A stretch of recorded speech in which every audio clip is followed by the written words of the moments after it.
Right, so we're here at JukeBooks with famous author Thomas Erikson of the international best-selling Surrounded by series of books. Thomas's books have been translated in more than 48 languages, is that right? Well, last week it turned 55, but who's counting? Happy birthday. Thank you. And have sold more than 6 million copies? 6 million one, 6 million two? Something like that. At the same time, Thomas is a coach and a lecturer doing more than 100 and 120 lectures per year. I mean, okay, vacation should be somewhere in there in the year. So here in Greece, the books are published by our partners, Dioptra, and the two books have been translated, Surrounded by Idiots and Surrounded by Setbacks, have been recorded by us on JukeBooks. And I'm happy to say, Thomas, that Surrounded by Idiots is our most listened book in the last 9 months that we've been on air. So congratulations. Wow. Thank you. Thank you for an excellent job. Thank you. I really appreciate it. Our listeners really, really appreciate your work, and they love listening to it. And actually, 2 of your listeners are my kids. They're 13-year-old twins, boys. Oh, wow. And they are so grasped by your book, Surrounded by Idiots, that we listen to it every day. Wow. And I was surprised to see that such a young age of 13 can be so much interested in what the book says about behavior. I'm happy to hear that because, I mean, young people are, of course, you know, the future target group for anything, I guess. But it's cool to hear because why would they be interested? Well, everybody has a personality, even if it's not fixed yet when you're really young. I mean, just what happens in school. When I was a kid, they were forcing extrovert kids to be introvert because they talk too much. I talk too much. Yeah, he's talented and so on, but he uses too many words. Could you silence him down a little bit, which they couldn't. So, but these days they are doing quite the opposite. Now the introvert kids needs to go into extroverted corner because everybody has to be a team player, you know, and talk about their summer fear and so on. But people should be allowed to be themselves. Yeah. And in the school you need to create a system where everybody can be who they are. Not saying you can't develop yourself. But if you're an extrovert or an introvert, you are quite different when it comes to your mentality. And that should be okay. So therefore, I'm happy to hear that young people really can learn something from my books. So they understand there's nothing wrong with them. They might not fit in this particular group, but they could find another group that feels comfortable for them. That's actually good news, I think. Yeah, I would agree. I know you've said this a million times, but would you like to give a brief outline of the DISC model so that people who have not listened to the books yet can get into this conversation better? Of course. The DISC model is actually based, I mean, what's fascinating with this is the theory actually goes back to Hippocrates, who actually did, I mean, 2,500 years ago something, who actually did a sort of diversity when it comes to the 4 temperaments, who found some connections when it comes to how we are interpreting each other. Then we have translated this and used, of course, modern psychology studies and all of these things, and realized people are introverted, extroverted, task-oriented, relation-oriented. So you get a 2x2 matrix, and I used 4 colors just for the pedagogical reason to make it easier to sort of understand and to remember. It's easier to remember red and yellow behavior than a high D over an I with a low C, or an ENTJ personality, or maybe an IT, PK, IT, ENJ, what's it now? Yeah, red and yellow, there it is. So it's easier. So you have the red factor, which is, you know, the dominant ones, fast-forward thinkers, you know, decisive, you know, competitive, and they look straight in the eyes and say, you know, you can speed up, you know, life is short, let's get going, bam, bam, bam. Some people think they are a little bit harsh, maybe even aggressive, but it's just the way they communicate. It's very, very straightforward.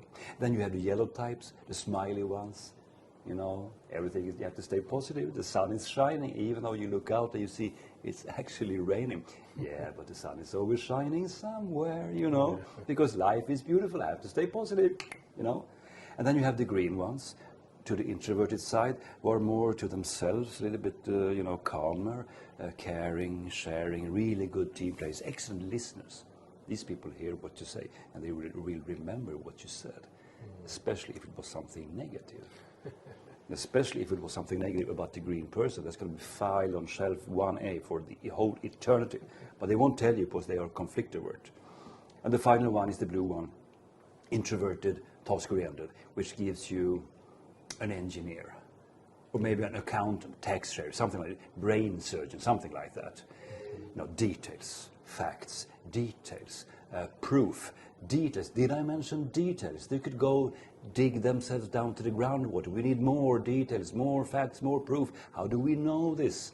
Yeah, but you know, here's the manual. Yes, but do you have it in the original language? This is a translation. There has been some terrible mistranslations, you know. So yeah, but you don't read German. I could learn because you know the details. So those will be the four fundamentals. But then you can mix them. These are like when you bake a cake. You need to understand what butter does for the cake, and milk and sugar and so on. But you can mix them in different parts, which is what creates a personality. Because it's not about types of people, it's about types within people. I mean, I have 3 colors. Yeah. You have only 2. I do? Yeah. I can prove your own. Nah, you know, I'm joking. They have your profile up there, actually. Yeah. No, they don't. Probably. No, but seriously, the statistically speaking, people have usually 2 colors. Dominant. 2 colors who are sort of more dominant than the other 2. Doesn't mean you can't act in any color, but what feels more natural for you is probably a combination of 2 colors. It could be any combination. Okay, that's very interesting. So, yeah, I wanted to ask you this. Do people easily accept their assessment of the behavioral types? Or because I was listening to the book, and you know, when I started reading about, I started listening about the green type, and I said, you know, are people happy being a dominant green, or will they object and say, no, I'm not green. No, I don't like that. You know, that says more about you than about the green people. Really? That always tells me you're not green. Because you read about the greens and you think, who would like to be like this? Yeah. Because that's because you are not green. They would say the same thing about, guess what color? The color of your tie, right? Yeah. They would say, who wants to be red? Because they don't understand it. Yeah. Why would you be so harsh and so aggressive and so mean? I'm not mean, the red would say. I'm just straightforward, you know. I just gave you the truth. You asked for the truth. Yeah, but you didn't have to do it that way. Yeah. But they are different. It doesn't really matter who you are. The higher self-awareness you could achieve, the better for you and everybody else. And it really doesn't matter who you are and what profile you get, because, I mean, greens are in majority. Close to 50% of everybody in the industrialized world, let's call it, have green as the strongest factor. Not only green, but strongest factor. So, statistically speaking, you will meet a lot of green people, but they won't make a noise about it. So you might have to go look for them around you, because, you know, the ones you take notice of is the red ones and mostly the yellow ones, because they can't keep quiet. Because they have to talk all the time. They have so many interesting things to say. Let's do this, let's do that. I have this fantasy idea of mine, you know, and poof. So. Very interesting. So is this an individual thing? You said the industrialized world. Does, you know, do you find, you travel a lot. So are certain nationalities, for instance, more skewed to a particular behavioral type? For instance, are Greeks more yellow and Germans more blue? Or that's a cultural thing, because we think Germans, alles in Ordnung, right? Ordnung muss sein. So they are blue. Not really, but the culture is blue. As in Sweden, the culture is green. Swedes, we close our fist in the pocket and says everything is just fine, you know, but it's great, you know. Here you are more open, actually. You have a more extrovert, let's say, culture. That's why it's so fun to come, but to any nation around the Mediterranean, really, because people are open, friendly, you know. Hey, who are you? A new buddy, tell me your name, you know. Because it's your culture. You are like this. But on an individual level, you're red. He's red and yellow, she's green, she's blue. That's the way it is. When you meet people individually, it's the same number of reds, yellows, greens and blues in every nation on the planet, which I didn't know. When I started traveling and I started getting feedback for the book, which is, you know, in many languages, people told me this, and I didn't know that. In Finland, people never say anything. Neighbor to Sweden, they are just like this, super introvert, until you get to know them. Yeah. Could require some vodka, could. But I love working in Finland because they are really, really trustworthy. If a Finnish guy says, I'm going to do this, he will do it. Okay. He will never make a promise he's not intending to keep. That's a really good thing. But they're mostly introverted, but it's a cultural thing. Okay. So same thing, the States, people are yellow, talking, and showing off a little bit. The whole States? Well, it's a cultural thing. You could take any American and put him in front of a camera. He's going to perform pretty okay, actually, because it's in their culture. So it's there, yeah. But if you scratch the surface, you will find his true colors. If you take away the culture, which gives us the conclusion, people are the same literally all over the planet, which is good news. People are not so different as we might think. Yes, the culture differs, but on an individual level, people will recognize themselves everywhere. I'm getting emails from New Zealand, South Africa, Canada, India, Norway, Greece, and they all say the same thing. Aha, that's the way it is. I recognize myself and my husband and my boss and my kids, Right. And they ask the same questions and the same reflections. Could it be, this and that and so on. Same thing all over the world. For me, that's very, very comforting actually. Well, it proves that the theory is right. I mean, if people can identify what you said, that it was my thought that people might not accept their assessment, even if it's surprising. And you prove the point. I mean, some people want to be something else, and I usually ask them why. They usually can't explain it. Maybe they have been criticized. Some red people have heard they are too almost like bullies because they are too honest, really, and people think that's bullish, but it isn't. It's honesty, and that can hurt. It can absolutely hurt.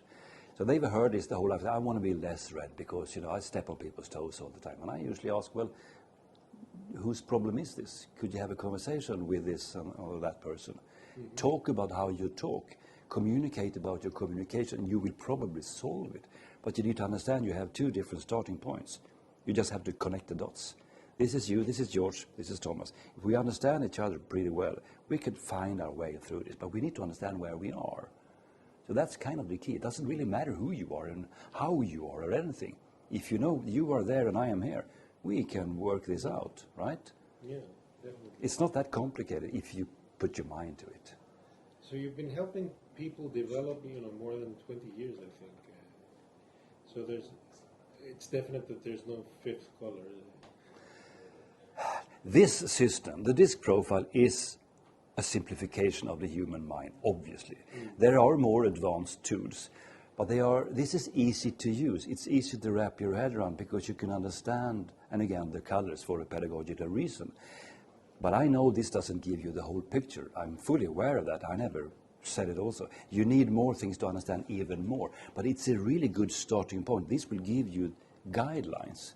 Then you have to figure out people how are they motivated, what drives them, and interests and opinions. But there's other stuff. You can find those things out also. So it's not 100% covering who you are, but it gives you 80-85% maybe.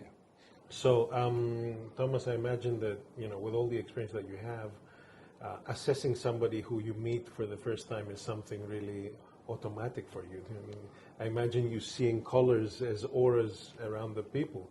But are there people who are really difficult to assess, There are.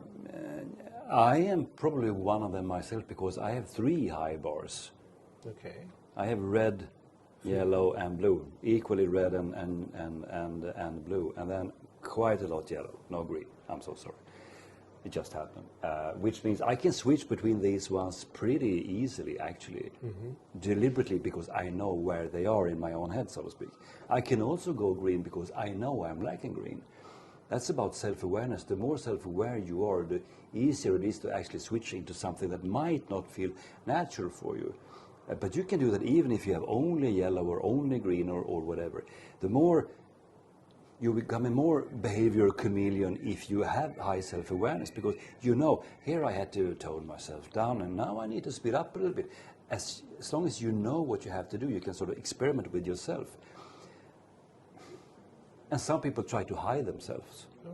Sometimes I meet, I work a lot with executives, entrepreneurs all over.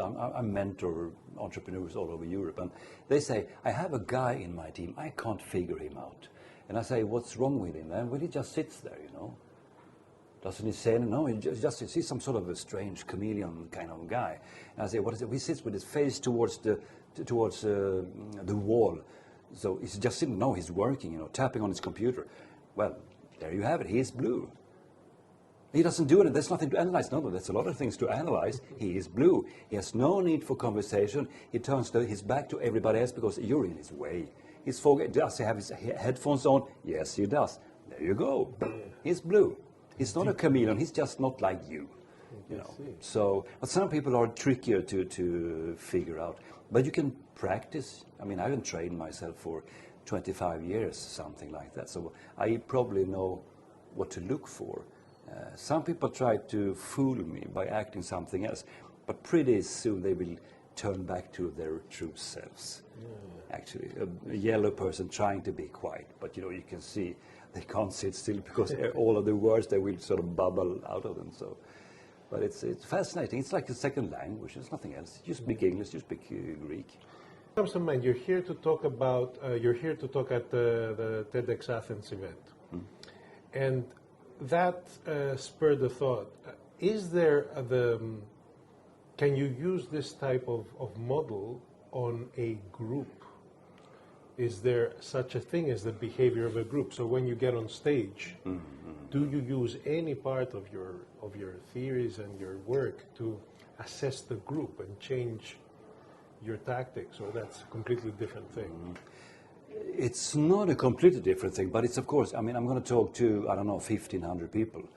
So it's hard to, you know, and they are just going to sit there and watch me. So, but what I know I have to do, I need to address all the colors. I need to address reds, yellows, greens, ambers, because there will be a diversity in the audience. There's going to be a mixture in the group, for sure. So I need to have a strong setup. I need to, you know, start strong to catch the attention from the red people, you know. Yeah. So they would say, okay, I'm going to listen to this guy for at least, 18 minutes of my life. And then I need to smile and make some jokes to bring the yellow people in. And then I also need to be calm and, you know, accurate and so on. So the green ones won't feel threatened. But I also need to present some data for the blue people in the group. So I need to do all of this, and I need to sort of balance it up all the way through the talk, which is kind of, we'll see if I manage this. If I get 2 hours, it's quite easily. The shorter the talk is, the harder this is to do. So you need to go through all the colors. I need to go through, and I need to understand that I could go too yellow on stage myself, because my ego might make them have to get me off stage, because, you know, I want to be there and be the entertainer, make people laugh, because that's quite fun. So, but I can't be totally blue on stage, because that would be boring. You know, reading from Excel sheets. People don't pay for that, actually, basically. So, and if I'm too red, the speech is going to be, you know, 3 minutes long. So, yeah, this is about it, this or that, and so on. Thank you, goodbye. You know, because, you know, life is short, right? How about the author side? What do we expect after your 6 books? I mean, are you continuing on the Surrounded by series? Or have you thought of doing something else? I am doing both. I'm writing now my 7th book in the series. Unfortunately, due to legal issues, I can't tell you what it is about. But it's really, it fascinates me. The research is on. It really fascinates me. I'm going to be turning in this fall, this autumn. I'm also going into suspense. Ooh, right? I was going to ask you about that. Fiction? Okay, fiction. Yes, I'm writing about this person who is a sort of a mentor. He's a behaviorist, a lecturer, you know, specialist on behaviorist personalities. He's sort of my alter ego, but more exciting. You know, he thinks like Sherlock Holmes, but he looks like James Bond. What do you know? That's a really nice thing. I turned that one in Thursday night before I took a plane here to Athens. And that's a really fun thing. That's a super fun project. See what that can take me. I will be anxious to read that or listen to it. What do you think of audiobooks? I mean, how do they fit? Oh, they're great. You know, you have your hands free. Yeah. You have your hands free. You can mow your lawn. You can, you know, fix with your flowers. You can bicycle, you know, around downtown. You can drive your car. You can, you know, go for a walk. You can go to the gym and still listening. I mean, how cool is that? It's really, really awesome. It's coming here. So you're doing a great job. This is probably a part of the future, because, you know, sitting still with a book doesn't suit everybody, and I completely understand it. So the audio is probably, I think that's coming big. I really do. Well, Thomas, thank you very much for being here. Thank you very much for this interesting discussion, and have a nice stay in Greece and a good speech tomorrow. I will. Thank you for having me. Thank you. Thank you, Thomas.